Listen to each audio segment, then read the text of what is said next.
Unless somebody, people told me you and Youngboy was beefing or something like that. I know they be saying that a lot. They be saying that a lot. It's like we got the same issues. Oh, and then you know how the internet will try to make it, but it ain't nothing too serious, nothing you should worry about. 5 people were shot overnight in downtown Atlanta. 2 of them died, and now investigators are working to figure out what led up to the violence. Just keep breathing, cuz. Hold on, you can't move on that thing. You got it. My fault. Yeah. Man, we shot. What you mean wrong side? Alright, what's up, everybody? Today, we're diving into the tragic King Von situation. Rest in peace. That night, everything that could have gone wrong did. Von was shot in the parking lot of the Monaco Hookah Lounge, right in the heart of downtown Atlanta, after a massive brawl involving Quando Rondo's crew and a couple of undercover cops. The whole incident was caught on surveillance from multiple angles. There have been so many rumors and fake stories floating around, like claims that Lil Durk bought out all the tickets to Quando Rondo's next show, or news sites sharing fake Snapchat posts from a phony Quando account calling King Von Queen Von. None of that is real. The truth is already wild enough. What most people don't know is that there was almost a second shootout that night. After the chaos at the Hookah Lounge, both crews ended up rushing to the same hospital, Grady Memorial. That's why Quando Rondo immediately went on Instagram Live from the entrance, telling Von to just keep breathing. Meanwhile, as Von's body was being transported 8 miles down the highway to the morgue, Atlanta police were inside the same hospital, officially charging Lil Tim with felony murder. But what a lot of people don't realize is that Lil Tim was already dealing with legal trouble, was tied to a conspiracy case in Georgia after a year-long investigation into a Savannah trap house that led to the seizure of 15 pounds of kush, $16,000 in cash, and multiple firearms. And if you've been online even a little, you've probably seen the speculation that NBA YoungBoy had something to do with Von's death. Right after it happened, some of YoungBoy's close affiliates went live on Instagram, openly mocking the situation. The joke's on you, this now you getting roughed down. So that's that one pick. When I see he got popped, all I could do was laugh. Now, we're about to break everything down, but before we get into it, check out my song of the day. This one's from my guy Young Pole. Let's get it. Let's go. I gotta have it all, nigga to raise the ball. I'm with my partner now, one call, we'll get all of y'all. I'm kicking bad shit like Luke Kang, I bet they love the way we steppin'. City kid getting money, now them bitches wanna sweat me. I drop a bag up on it, get that little boy from around me. Niggas be mad that we up, knowing back then they down us. I'm blowing them rats in showers, she wanna suck it for hours. I got the juice, the power. Alright, it's messed up to say, but this is the most attention Quando Rondo has ever gotten in his career. He was never a headliner or a major artist, but now he's embracing the role of the villain, dropping that song addressing the King Von situation and even shooting a video dressed as Lil Tim, the guy who killed him. He's been wearing bulletproof vests everywhere, and his shows keep getting cancelled. What makes this even worse is that at one point, King Von and Quando were actually cool with each other. Dirty ass.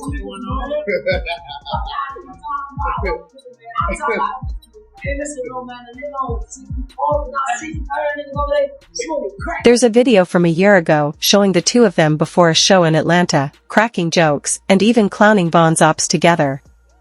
But realistically, that friendship was never built to last. And yeah, maybe NBA YoungBoy played a role in all of this. Boy, the YB situation was too real. It was too good. All us got a real bond, so I don't like music shit. Then this shit way deeper than that. The reason NBA YoungBoy keeps getting brought up in this is because he has ties to both Quando and Von. Quando was actually the first artist signed to YoungBoy's Never Broke Again label, and they've been close ever since, making music, doing shows, and even jumping their own security together. When YoungBoy was beefing with Kodak Black a few years back, Quando proved his loyalty by going on IG Live and burning Kodak's merch, saying, "Man, we some NBA." He even took that energy to New York, where he got into a brawl in Brooklyn with Kodak's artist, Tutu G's. According to Tutu, Quando got slapped, chairs were flying, it was complete chaos. Luckily, no one got seriously hurt, but the tension between them is still alive to this day. And YoungBoy isn't new to beefs, got a long list of industry feuds. One that had been quietly building behind the scenes? his tension with a rising Chicago artist named King Von.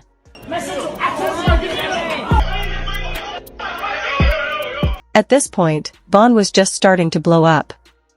Crazy Story was out, the buzz was building, and in March 2019, he went on Instagram Live to call out Youngboy, saying he was lying in his raps. Youngboy's fans flooded the comments, telling Von to apologize or something would happen to him within 48 hours. Fast forward a few months to December 2019, Lil Reese, who was super close to Von, made it clear where he stood.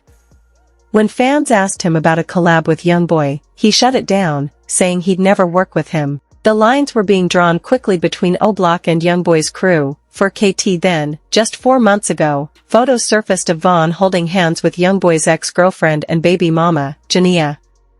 Around the same time, Von was tweeting subliminals, saying he was about to post someone else's girl doing things that would make him stop claiming his kids.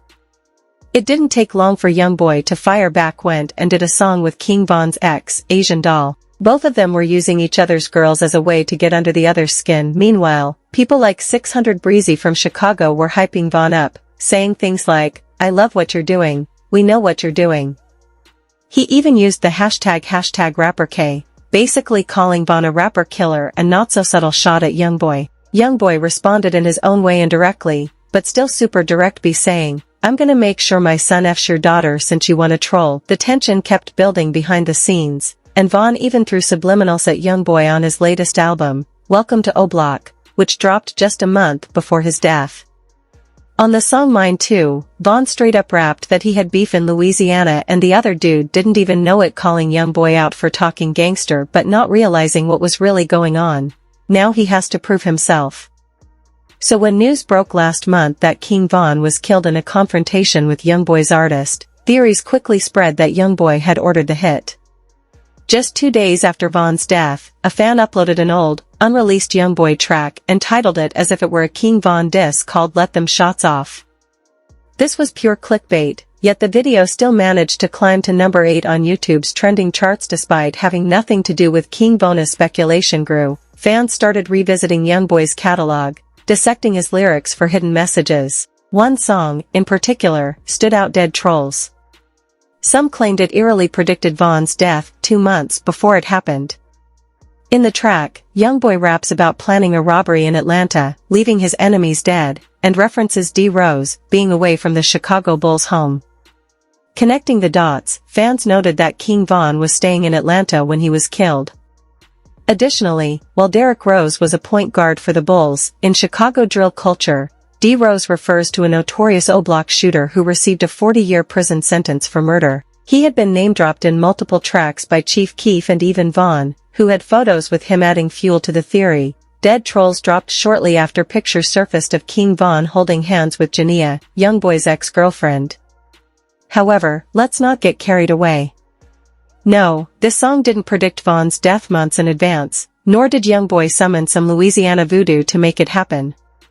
Realistically, the Atlanta reference could apply to anyone. Half the industry operates there, and Youngboy has conflicts with many of them. Jada Youngin and Fredo Bang, for example, have well-documented beefs with him, and both record in Atlanta. Simply put, I don't buy the theory. Even Von's manager made it clear the altercation was personal between Quando and Von, not some orchestrated hit. Man, it's up. Man, we on some NBA shit, man. Tell Ethica don't send me this shit no more, man. As tensions between both camps grew, word spread that Quando Rondo had been talking about Von behind the scenes for a while. It got to the point where Von allegedly said that if he ever crossed paths with someone from that camp, he was going to handle it himself. And in the music industry, especially in a city like Atlanta, you're bound to run into people. That's where the best studios, producers, and label offices are. Quando Rondo is from Georgia, and both Lil Durk and King Von were based there as well, so a confrontation was inevitable. The Monaco Hookah Lounge, located in the heart of downtown Atlanta, was where it all went down. Von had been there before. It's a well-known spot. But it's also a hot zone for violence.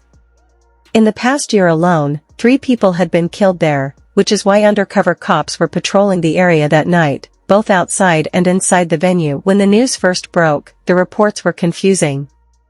Initial headlines suggested that undercover police had shot Von. In fact, Dispatch calls from Chicago PD even warned officers that Atlanta police were responsible for Vaughn's shooting and advised them to be cautious around OBlock, knowing emotions would be running high. Fuck young boy talking about on this song, bro. He talking crazy on this man. Oh, yeah? He ain't even like that. On his ass, man.